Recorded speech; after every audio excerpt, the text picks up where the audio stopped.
नमस्कार, स्वागत आपका नादी टीवी के इस बुलेटिन में। आपके साथ मैं हूं पूनम। बुलेटिन की शुरुआत में सीधा आपको दिखाते हैं दिल्ली से तस्वीरें, राष्ट्रपति भवन की सीधी तस्वीरें आपको दिखाते हैं, जहां पर द्रौपदी मुर्मू अब से कुछ ही देर में शपथ ग्रहण करेंगी। राष्ट्रपति पद की शपथ ग्रहण करेंगी द्रौपदी मुर्मू। देश की 15वीं राष्ट्रपति के रूप में शपथ ग्रहण करेंगी मुर्मू। राष्ट्रपति पद की शपथ लेंगी। संसद के सेंट्रल हॉल में शपथ समारोह होगा। 21 तोपों की उन्हें सलामी दी जाएगी। ये राष्ट्रपति भवन की सीधी तस्वीरें आपको बता रहे हैं।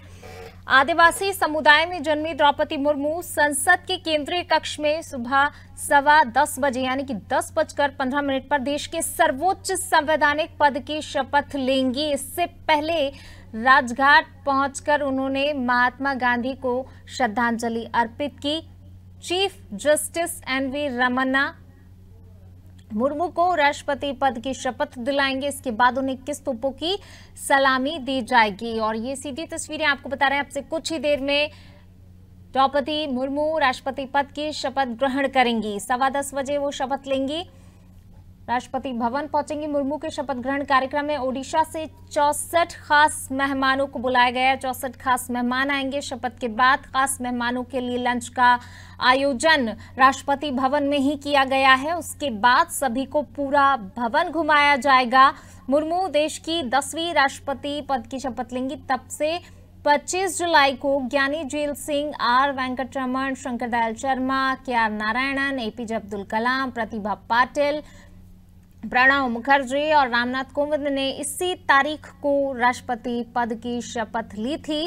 राष्ट्रपति द्रौपदी मुर्मू के शपथ समारोह में वैसे तो देश के सर्वोच्च पद के लोग शामिल होंगे, राजनेता, न्यायाधीश, ब्यूरोक्रेट्स, लेकिन इस समारोह में द्रौपदी ने अपने खास लोगों को निमंत्रण देकर बुलाया है। उड़ीसा के मयूरभंज जिले से 64 लोग इस समारोह में शामिल हो रहे हैं। मुर्मू के मेहमानों में उनके भाई तरिणी सेन टुडू और भाभी सुक्री टुडू उपरवेड़ा गांव से दिल्ली पहुंच चुके हैं। इनके अलावा बेटी इतिश्री, दामाद, उनकी दोनों नातिन समारोह में शामिल होंगी।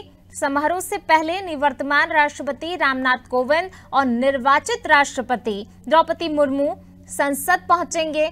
उपराष्ट्रपति और राज्यसभा के सभापति एम वेंकैया नायडू, प्रधानमंत्री नरेंद्र मोदी, लोकसभा अध्यक्ष ओम बिरला, मंत्रिपरिषद के सदस्य, राज्यपाल, मुख्यमंत्री, राजनयिक मिशनों के प्रमुख, संसद सदस्य और सरकार के प्रमुख, असैन्य एवं सैन्य अधिकारी समारोह में शामिल होंगे। समारोह के समापन पर मुर्मू राष्ट्रपति भवन के लिए रवाना होंगी, जहां उन्हें एक inter service guard of honour दिया जाएगा और निवर्तमान राष्ट्रपति का शिष्टाचार सम्मान किया जाएगा। मुर्मू आजादी के बाद पैदा होने वाली पहली और शीर्ष पद पर काबिज होने वाली सबसे कम उम्र की राष्ट्रपति होंगी। वह राष्ट्रपति बनने वाली दूसरी महिला भी हैं और आदिवासी समुदाय की पहली महिला हैं जो राष्ट्रपति पद पर काबिज होंगी।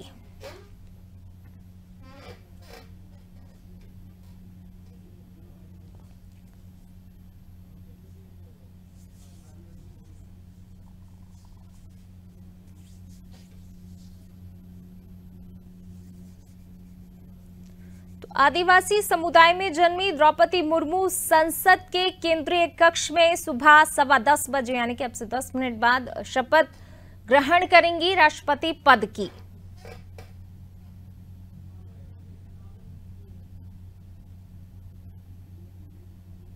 शपथ लेने से पहले उन्होंने राजघाट पहुंचकर महात्मा गांधी को श्रद्धांजलि अर्पित की। Chief justice NV Ramana Draupadi Murmu को राष्ट्रपति पद की शपथ दिलाएंगे और इसके बाद उन्हें 21 तोपों की सलामी दी जाएगी।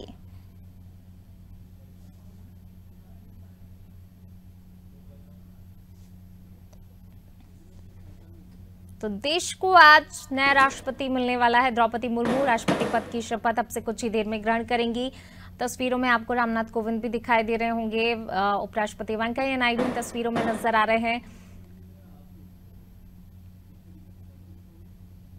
That's the tradition, the discipline that we see every 5 years when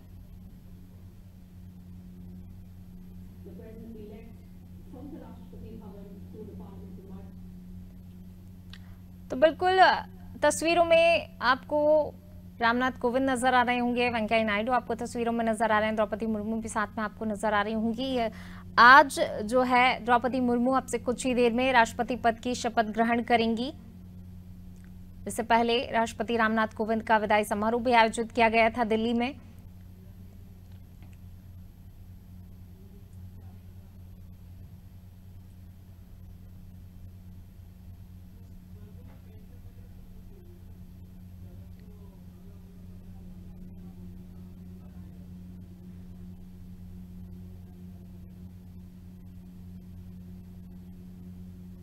तो देश को आज नया राष्ट्रपति मिलने जा रहा है। द्रौपदी मुर्मू आदिवासी समुदाय की पहली महिला राष्ट्रपति, और वैसे इससे पहले महिला राष्ट्रपति की बात करें तो प्रतिभा पाटिल, और उसके बाद दूसरी महिला द्रौपदी मुर्मू जो कि अब राष्ट्रपति पद की शपथ लेंगी। संसद के सेंट्रल हॉल में शपथ समारोह होगा। 21 तोपों की सलामी इसके बाद उनको दी जाएगी।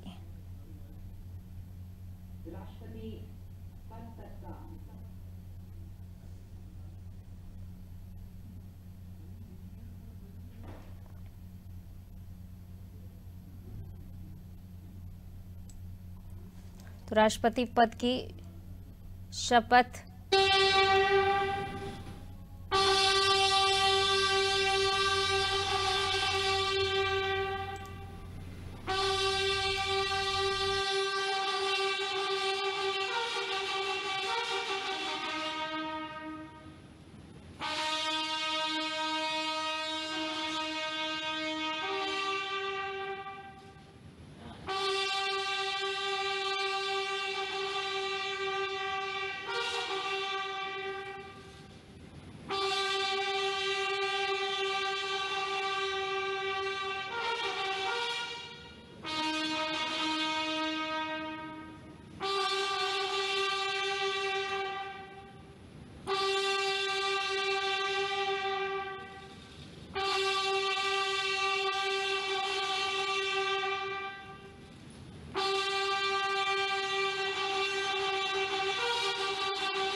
नेशनल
राष्ट्रपति महोदय, आदेश हो तो निर्वाचन आयोग से प्राप्त निर्वाचित राष्ट्रपति के निर्वाचन का प्रमाणन पढ़ा जाए।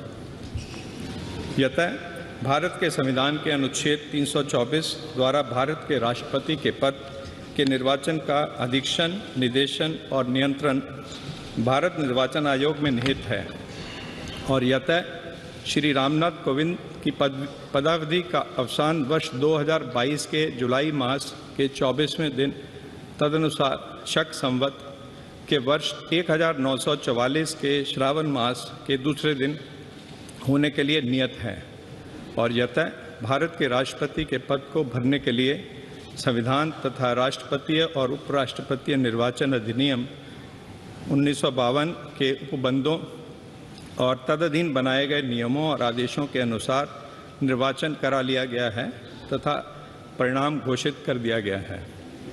अब इसलिए भारत निर्वाचन आयोग एतद द्वारा प्रमाणित करता है कि श्रीमती द्रौपदी मुर्मू वर्ष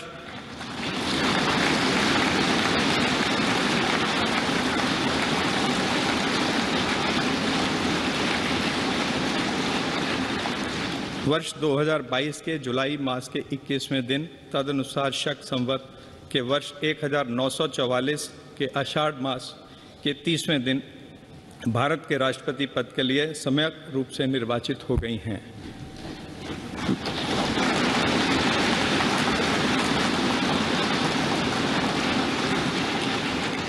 भारत गणराज्य के 73वें वर्ष में हमारे हस्ताक्षर और भारत निर्वाचन आयोग की मुहर से वर्ष 2022 के जुलाई मास के इस 21वें दिन तदनुसार शक संवत के वर्ष 1944 के आषाढ़ मास के 30वें दिन प्रदत्त किया गया।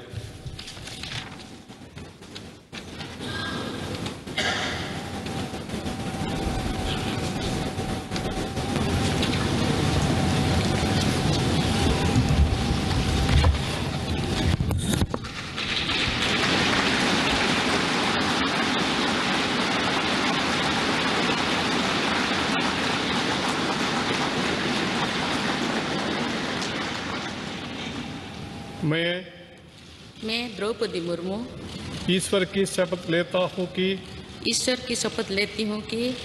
मैं श्रद्धापूर्वक भारत के राष्ट्रपति के पद का कार्यपालन करूँगी तथा अपनी पूरी योग्यता से संविधान और विधि का परिरक्षण, संरक्षण और प्रतिरक्षण करूंगी और मैं भारत की जनता की सेवा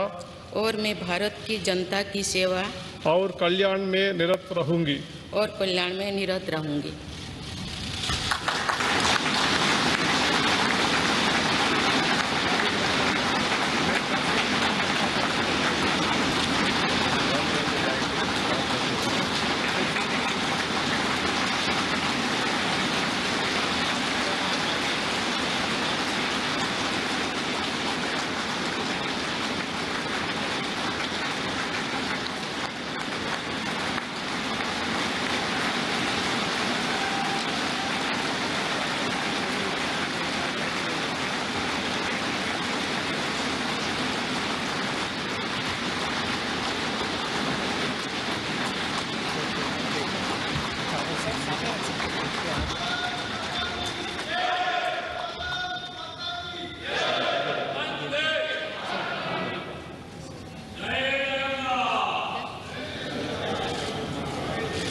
राष्ट्रपति महोदया, आपका आदेश हो तो आपके पद ग्रहण की उद्घोषणा की जाए और उसे भारत के राजपत्र में प्रकाशित किया जाए।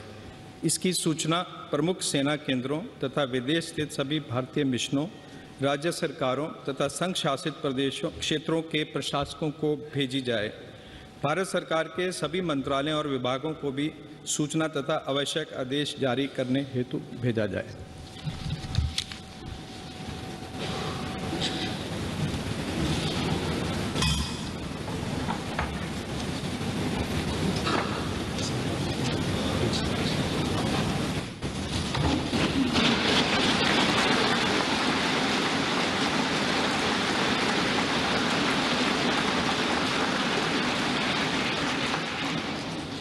आदरणीय श्री रामनाथ कोविंद जी, उपराष्ट्रपति श्री एम वेंकैया नायडू जी, प्रधानमंत्री श्री नरेंद्र मोदी जी, लोकसभा के स्पीकर श्री ओम बिरला जी, चीफ जस्टिस एन.वी. रमन्ना जी, सम्मानित सांसदगण, अन्य महानुभावों, देवियों और स्वजनों तथा मेरे प्यारे देशवासियों, सभी को जोहार।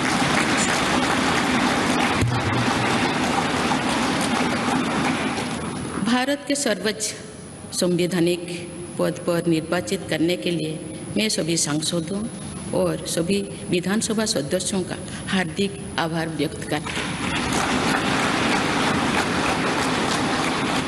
आपका मत देश के करोड़ों नागरिकों के विश्वास की अभिव्यक्ति है।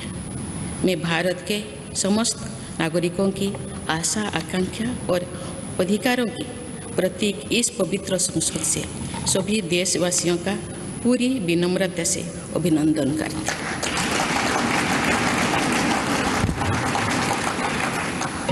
आपकी आत्मीयता, आपका विश्वास और आपका सहयोग मेरे लिए इस नए दायित्व का निभाने में मेरी बहुत बड़ी ताकत रहेगी। मुझे राष्ट्रपति के रूप में देश ने एक ऐसे महत्वपूर्ण कालखंड में चुना है जब हम अपनी आज़ादी का अमृत महोत्सव मना रहे हैं।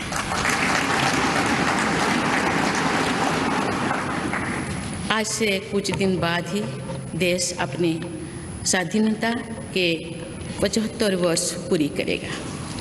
ये भी एक संयोग है कि जब देश अपनी आज़ादी के 50वें वर्ष का पर्व मना रहा था तभी मेरे राजनीतिक जीवन की शुरुआत हुई थी।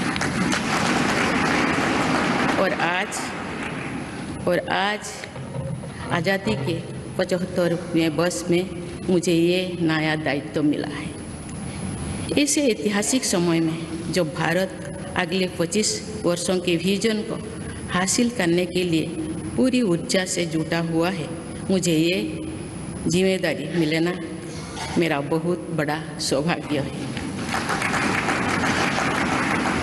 मैं देश की ऐसी पहली राष्ट्रपति भी हूँ जिसका जन्म आज़ाद भारत में हुआ है।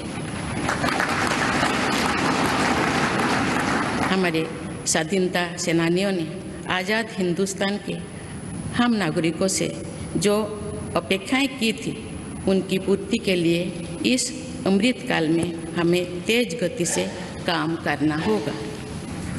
इन 25 वर्षों में अमृत काल की सिद्धि का रास्ता 2 पटरियों पर आगे बढ़ेगा, सबका प्रयास और सबका कर्तव्य। भारत के उज्जवल भविष्य की नई विकास यात्रा हमें सबके प्रयास से करनी है, कर्तव्य पथ पर चलते हुए करनी ही है। काल यानी 26 जुलाई को कारगिल विजय दिवस भी है। ये दिन भारत की सेनाओं के शौर्य और संयम दोनों का ही प्रतीक है।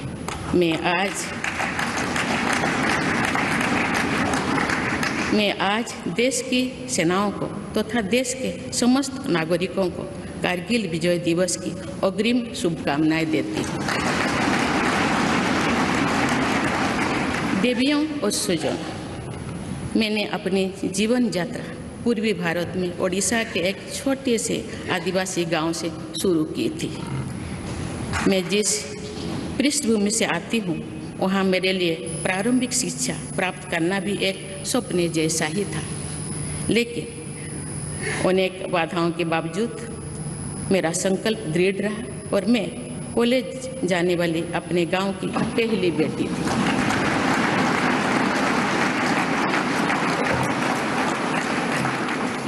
मैं जनजातीय समाज से हूँ और वार्ड काउंसिलर से लेकर भारत की राष्ट्रपति बनने तक का अवसर मुझे मिला है। ये लोकतंत्र की जननी भारतवर्ष की महानता है। ये हमारे लोकतंत्र की ही शक्ति है कि उसमें एक गरीब घर के पैदा होने बेटी, दूर सुदूर आदिवासी क्षेत्र में पैदा हुई बेटी भारत के सर्वोच्च संवैधानिक पद तक पहुंच सकते हैं। राष्ट्रपति के पद पहुंचना मेरी व्यक्तिगत उपलब्धि नहीं है, ये भारत की प्रत्येक गरीब की उपलब्धि है। मेरा निर्वाचन इस बात का सबूत है कि भारत में गरीब सपने भी देख सकता है और उन्हें पूरा भी कर सकता है।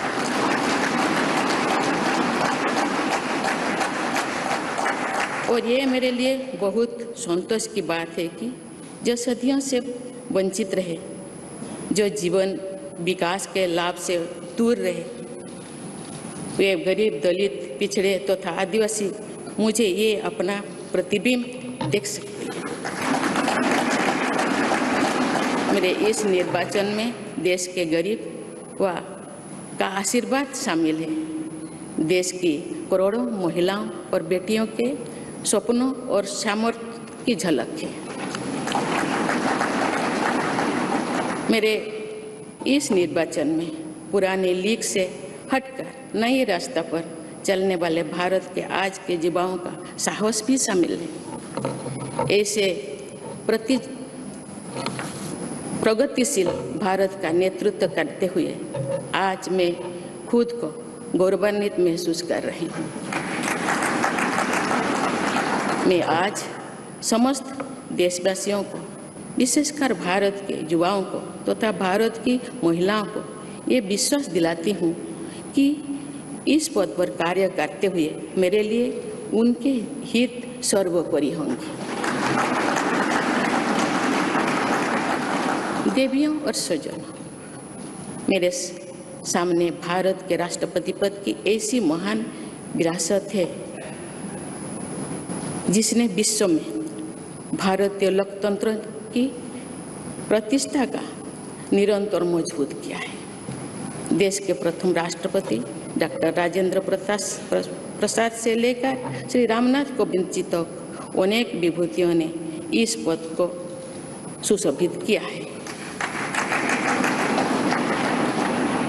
इस पद के साथ साथ देश ने इस महान परंपरा के प्रतिनिधित्व का दायित्व भी मुझे सौंपा है। संविधान के आलोक में मैं पूरी निष्ठा से अपने कर्तव्यों का निर्वहन करूंगी। मेरे लिए भारत के लोकतांत्रिक सांस्कृतिक आदर्श और सभी देशवासी हमेशा मेरे ऊर्जा के स्रोत रहेंगे। देवियों और स्वजनों, हमारे संवैधानिक संग्राम में, स्वाधीनता संग्राम में एक राष्ट्र के तौर पर भारत की नई यात्रा की रूपरेखा तैयार की है। हमारा स्वाधीनता संग्राम उन संघर्षों और बलिदानों की अविरल धारा है जिसने आज़ाद भारत के लिए कितनी ही आदर्शों और संभावनाओं की सिंचा था। पूज्य बापू ने हमें स्वराज, स्वदेशी, स्वच्छता और सत्याग्रह द्वारा भारत के सांस्कृतिक आदर्शों की स्थापना का मार्ग दिखाया था। नेताजी सुभाष चंद्र बोस, नेहरू जी, सरदार पटेल, बाबा साहेब अम्बेडकर, भगत सिंह, सुखदेव, राजगुरु, चंद्रशेखर आजाद जैसे अनगिनत स्वाधीनता सेनानियों ने हमें राष्ट्र के स्वाभिमान को सर्वोपरि रखने की शिक्षा दी थी।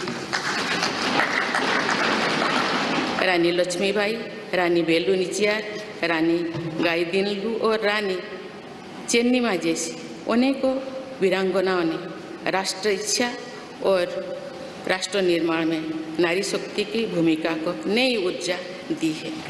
संथाल क्रांति, पाइक क्रांति से लेकर कोल क्रांति और भील क्रांति ने स्वतंत्रता संग्राम में आदिवासी योगदान को और सशक्त किया।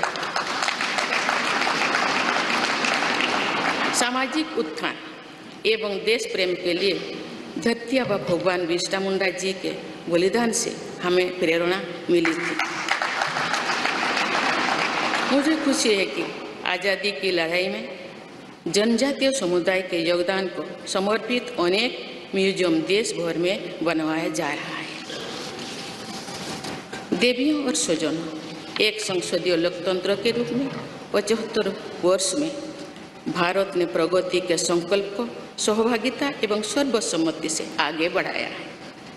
विविधताओं से भरे अपने देश में हम अनेक भाषा, धर्म, संप्रदाय, खान पान, रहन सहन, रीति रिवाजों का अपनाते हुए एक भारत श्रेष्ठ भारत के निर्माण में सक्रिय है।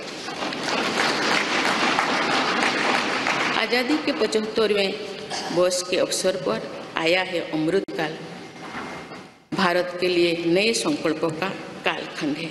आज मैं इस नए युग के स्वागत में अपने देश को नई सोच के साथ तत्पर और तैयार देख रही हूँ। भारत आज हर क्षेत्र में विकास का नया अध्याय जोड़ रहा है। कोरोना महामारी के वैश्विक संकट का सामना करने में भारत ने जिस तरह का सामर्थ्य दिखाया है, उसने पूरे विश्व में भारत की साख बढ़ाया है।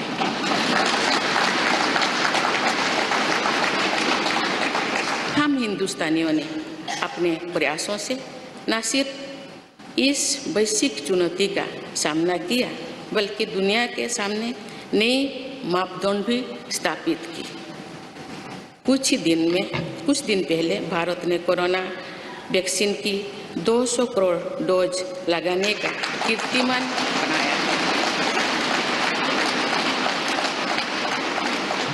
इस पूरी लड़ाई में भारत के लोगों ने जिस संयम, साहस और सहयोग का परिचय दिया, वो एक समाज के रूप में हमारी बढ़ती हुई शक्ति और संवेदनशीलता का प्रतीक है।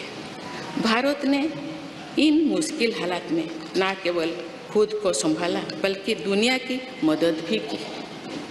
कोरोना महामारी से बने माहौल में आज दुनिया भारत को नए विश्वास से देख रही है।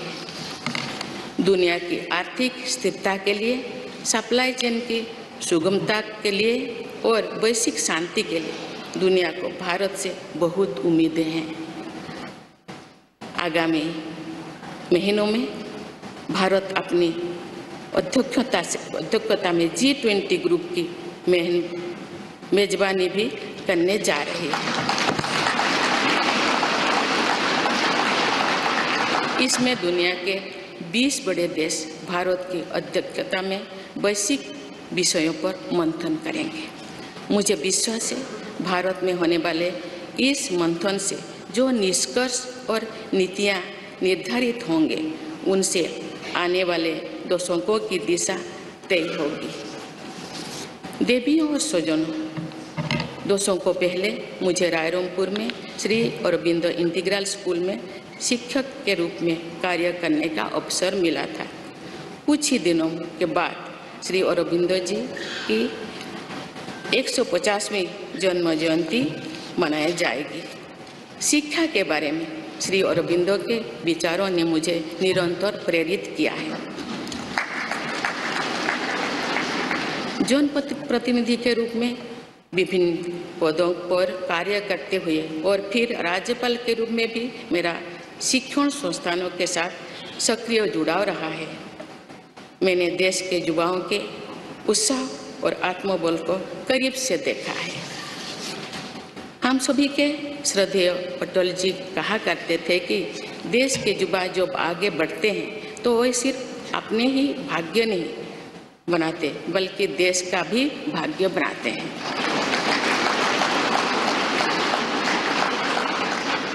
आज हम इसे सोच होते देख रहे हैं। वोकल फॉर लोकल से लेकर डिजिटल इंडिया तक हर क्षेत्र में आगे बढ़ रहा आज का भारत विश्व के साथ कदम से कदम मिलाकर औद्योगिक क्रांति 4.0 के लिए पूरी तरह भारत तैयार है।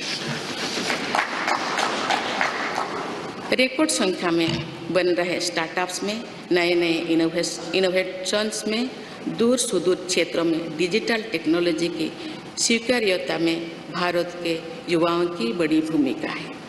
बीती वर्षों में भारत ने जिस तरह महिला सशक्तिकरण के लिए निर्णय लिए हैं, नीतियाँ बनाई गई है, इससे भी देश में एक नई शक्ति का संचार हुआ है। मैं चाहती हूँ कि हमारी सभी बहनें व बेटियाँ अधिक से अधिक सशक्त हो तथा वे देश के हर क्षेत्र में अपना योगदान बढ़ाती रहें।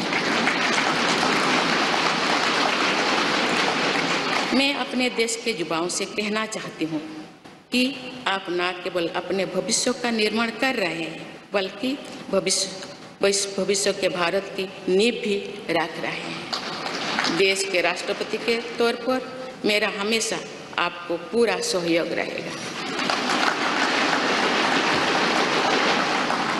देवियों और सज्जनों, विकास और प्रगतिशीलता का अर्थ निरंतर आगे बढ़ना होता है, लेकिन साथ ही अपने अतीत का ज्ञान भी उतना ही आवश्यक है।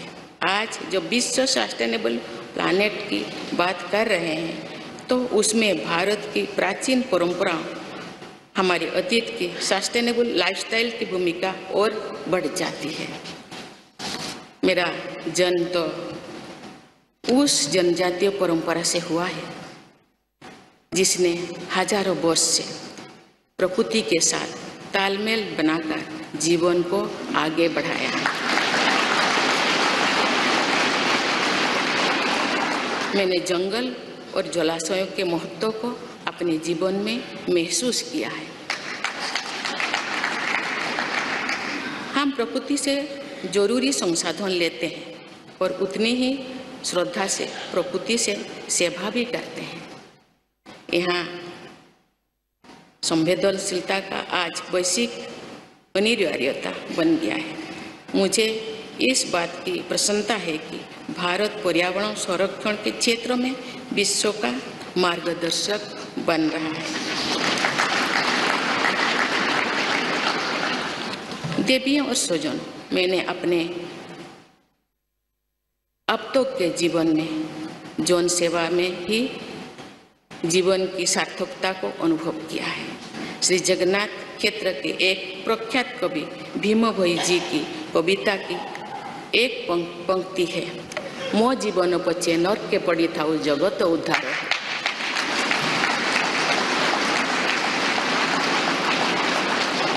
अर्थात अपने जीवन के हित और हित से बड़ा जगत कल्याण के लिए कार्य करना होता है।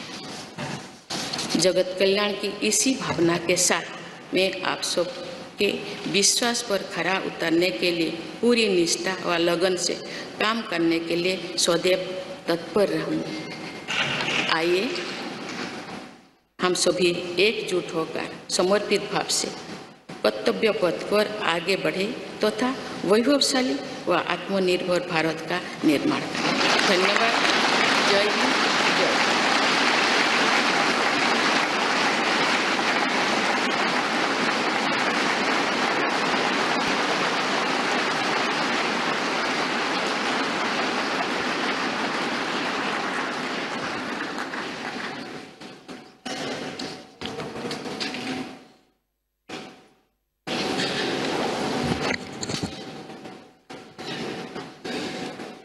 Honorable President, Srimati Draupadi Murmu ji, respected Sri Ramnath Kovind ji, Prime Minister Sri Narendra Bhai Modi ji, Speaker of Lok Sabha Sri Om Birla ji, Chief Justice of India Sri N.V. Ramana ji, respected parliamentarians, other dignitaries, brothers and sisters, and my dear fellow citizens, Namaskar. Madam President, you have just addressed the members of the Parliament. I wish to read a few paragraphs from the English version of the address, and the rest may be considered as read in view of the time constraint. I express my heartfelt gratitude to all members of Parliament and legislative assemblies for electing me to the highest constitutional post of India. Brothers and sisters, we have to work at a fast pace in this Amrit Kal to fulfill the expectations of our freedom fighters from the citizens of independent India. In these 25 years, the path to attain the goals of Amrit Kal will proceed on two tracks, Sabka Prayas or Sabka Kartavya, everyone's efforts and everyone's duty. The new development journey towards the bright future of India has to be undertaken by our collective efforts following the path of duty. We will be observing Kargil Vijay Divas tomorrow, July 26th. This day is a symbol of both the bravery and the restraint of the Indian armed forces. Today, I extend my best wishes in advance to the armed forces of the country and to all the citizens of India. Brothers and sisters, growth and progress mean continuously marching ahead, but equally important is awareness about one's past. Today, when the world is talking about sustainable planet, the role of India's ancient traditions and sustainable lifestyle becomes more important. I was born in the tribal tradition which has lived in harmony with the nature for thousands of years. I have realized the importance of forests and water bodies in my life. We take necessary resources from nature and serve nature with equal reverence. This sensitivity has become a global imperative today. I'm happy that India is guiding the world in the field of environmental protection. Brothers and sisters, in my life so far, I have realized the meaning of life only through public service. There is a line from the poem of Bhim Bhoi Ji, a famous poet of Sri Jagannath Kshetra. Mo jibana bacche, narke paditav, jagata uddar hev. That is, working for the welfare of the world is far greater than one's own interest. With the spirit of welfare of the world, it always be ready to work. All of us, with full devotion and dedication, to live up to the trust you all have reposed in me. Let us all unite and move forward on the path of duty with a dedicated spirit to build a glorious and self-reliant India. Thank you. Jai Hind.